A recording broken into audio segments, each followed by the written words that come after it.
स्वागत है आप सबका आज के इस व्लॉग में। दिल्ली का मौसम भी आंख मचोली खेल रहा है। कल इतनी बेहतरीन धूप थी। It was a bright sunny day yesterday. और जैसा मैंने कल आपको बताया भी था कि आज बहुत खुशगवार मौसम है। और अचानक से रात को I don't know what happen, करीब 3 बजे के आसपास इट स्टार्टेड टू रेन।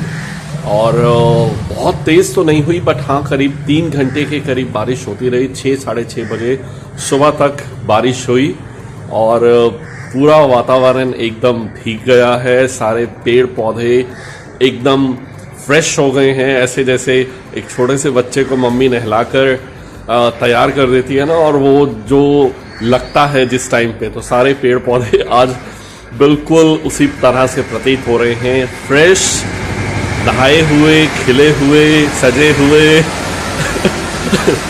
और आशा करता हूँ कि आज मौसम बहुत अच्छा रहने वाला है। हालांकि मौसम गीला गीला सा है, बट धूप के भी दर्शन होने शुरू हो गए हैं। और आई एम श्योर मौसम कुल मिलाकर बहुत अच्छा रहने वाला है आज का। कैसी रही आपकी निन्नी? निन्नी कैसी रही आपकी? आपकी निन्नी कैसी रही? कैसी नींद आई? मैं तो 3 बजे के बाद सो नहीं पाती। अच्छा। बैठे 3:30 बजे तो बारिश ही शुरू हो गई। अच्छा, चाय पी ली आपने? चाय पी ली आपने? हाँ। तो आज आप क्या ब्रेकफास्ट में खिला रहे हो मुझे? मैं आपको आपकी फेवरेट सब्जी और परांठे। वाह, किस चीज की सब्जी है माता जी? सब्जी गाजर मटर। अच्छा, आपको अच्छी लगती है? हाँ, मुझे भी बहुत अच्छी लगती है। और आपकी फेवरेट सब्जी कौन सी है? मेरी तो बहुत सारी फेवरेट है। जो फिर भी सबसे अच्छी कौन सी लगती है आपको? सब्जियों में सबसे अच्छी सब्जी कौन सी लगती है? ये सबसे अच्छी बैंगन का भरता लगती है। अरे वाह, तो दही के साथ या बिना दही के साथ? ना, आज का मैं दही नहीं खा पाती, वैसे मुझे दही बहुत पसंद है। अच्छा, आप किसी के लिए कुछ भी करें तो वो आपको लौटा देता है कई गुना। अगर आपने एक पौधा रोपा है तो वो पौधा आपको आपके जीवन काल में कितने गुना ऑक्सीजन, छाया, हवा, प्राकृतिक माहौल लौटाएगा, शायद आप खुद से इसका अंदाजा नहीं लगा पाएंगे। और सबसे बड़ी बात है कि इन सबके साथ में जो आपको एक सुकून मिलता है, और वो एक पौधा ना रहकर एक जीवंत चीज हो जाती है, आपके जीवन का एक हिस्सा बन जाती है, आपकी जिंदगी का एक किरदार बन जाती है, और आप उसके साथ अपना एक भावनात्मक संबंध स्थापित कर लेते हैं, ऐसा मुझको लगता है। मैं आपकी जिनसे मुलाकात करवाना चाहता हूँ वो है हमारा मलबरी टी।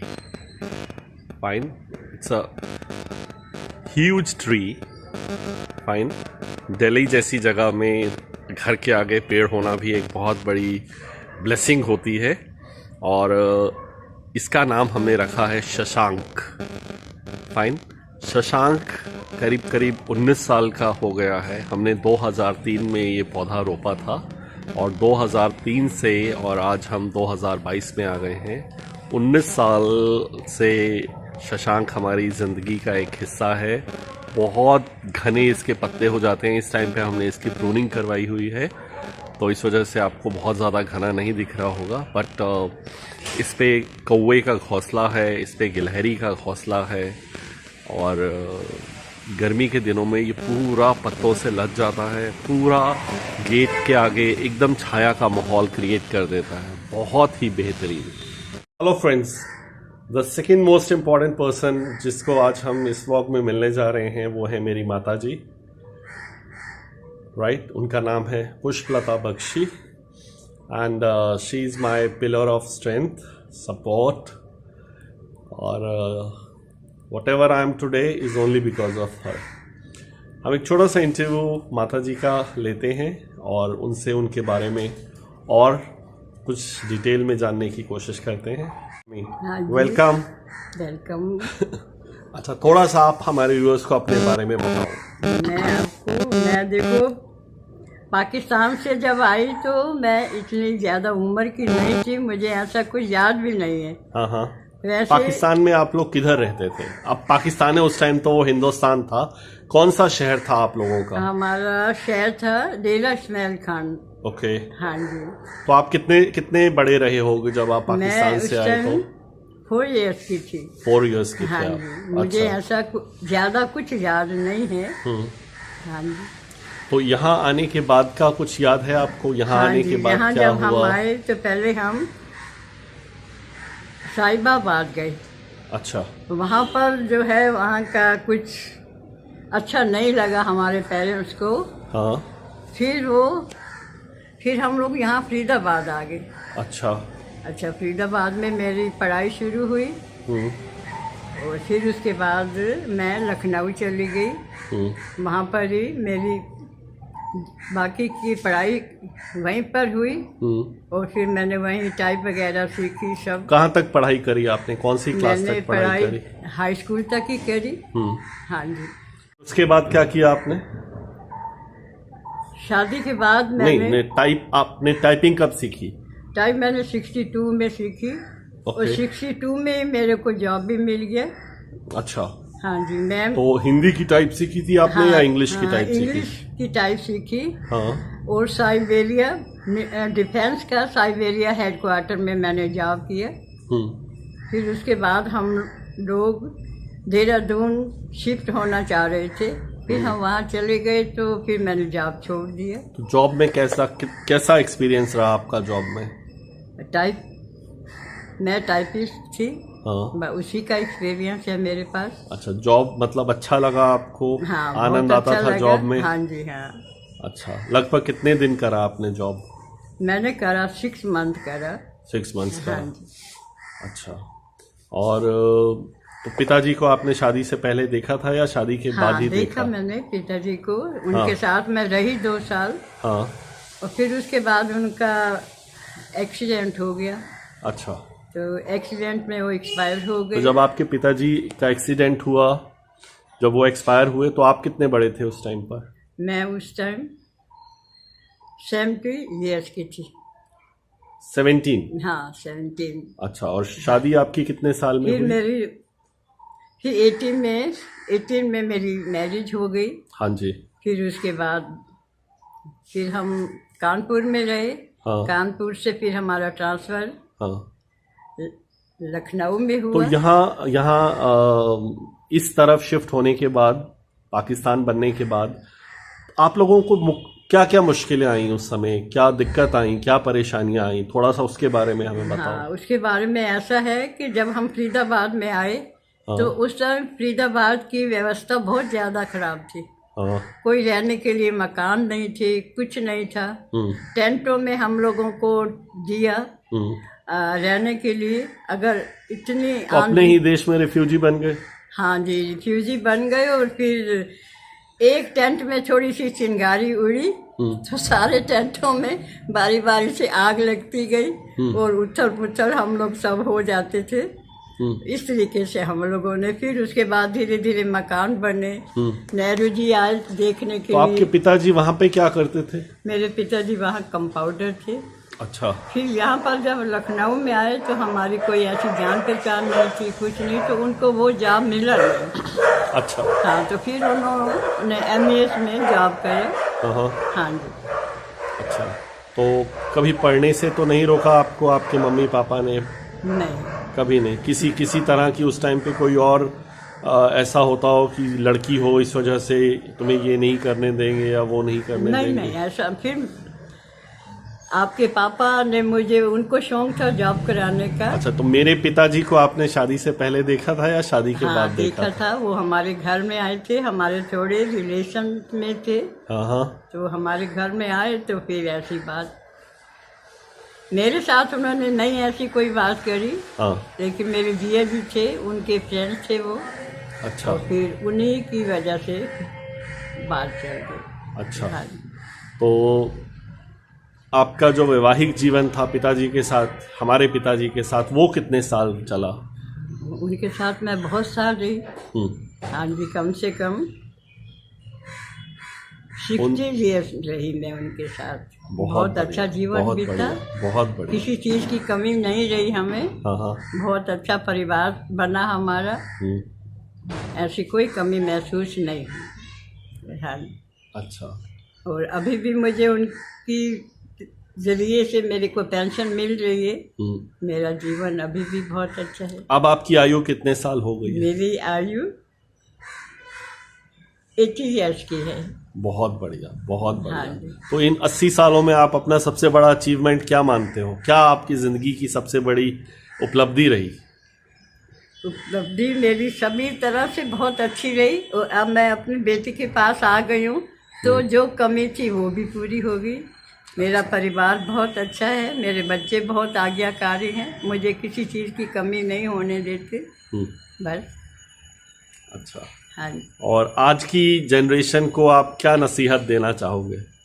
आज की जनरेशन को ये है कि जैसे मेरे बच्चे मेरी सब बात को मानते हैं, मैं सोचती हूँ कि जो बच्चे हैं आजकल के वो भी अपने पेरेंट्स की बहुत इज्जत करें और उनकी बात को माना करें। इन 80 सालों में आपने ज़िंदगी के बहुत सारे उतार चढ़ाव देखे होंगे, बहुत सारी चीज़ें आपने देखी होंगी। कभी ऐसा लगा कि चीज़ें बहुत मुश्किल हैं, हो नहीं पाएंगी, या हमेशा हिम्मत बनाए रखी? हाँ, देखो मेरी 4 बेटियां हैं। मुझे बहुत ज़्यादा चिंता थी, लेकिन प्रभु की कृपा से सब बेटियों की बहुत अच्छी तरह से शादी हो गई और मुझे कोई दिक्कत नहीं हुई उनके लिए ढूंढने के लिए लड़का। बहुत अच्छे सब काम हो गए। बच्चियां भी पढ़ गई सब। और बेटे को भी खूब अच्छी तरह से पढ़ाया। हाँ जी, बस। अच्छा। जो इच्छा थी मेरी सारी प्रभु ने पूरी कर दी। मुझे अब ऐसी कोई कामना नहीं है। बस। अच्छा, तो आप हमारे दर्शकों को एक भजन सुनाओगे? भजन मैं बोल नहीं सकती हूँ। चलो चलो, आप गाते बहुत अच्छा हो, एक भजन गा के सुना दो। मुझे तूने मालिक बहुत कुछ दिया है, तेरा शुक्रिया है, तेरा शुक्रिया है। न मिलती अगर दी हुई दात तेरी, तो क्या थी ज़माने में औकात मेरी। ये बंदा तो तेरे सहारे दिया है, तेरा शुक्रिया है, तेरा। ये जायदाद दी है, ये औलाद दी है, मुसीबत में हर वक्त इमदाद की है। तेरा ही दिया मैंने खाया पिया है, तेरा शुक्रिया है, तेरा शुक्रिया है। मेरा ही नहीं तू सभी का है दाता, सभी को सभी कुछ देता दिलाता। जो खाली था दामन वो तूने भरा है, तेरा शुक्रिया है, तेरा शुक्रिया है। मेरा भूल जाना तेरा ना भुलाना, तेरी रहमतों का कहाँ है ठिकाना। तेरी इस मोहब्बत ने पागल किया है, तेरा शुक्रिया है, तेरा शुक्रिया है।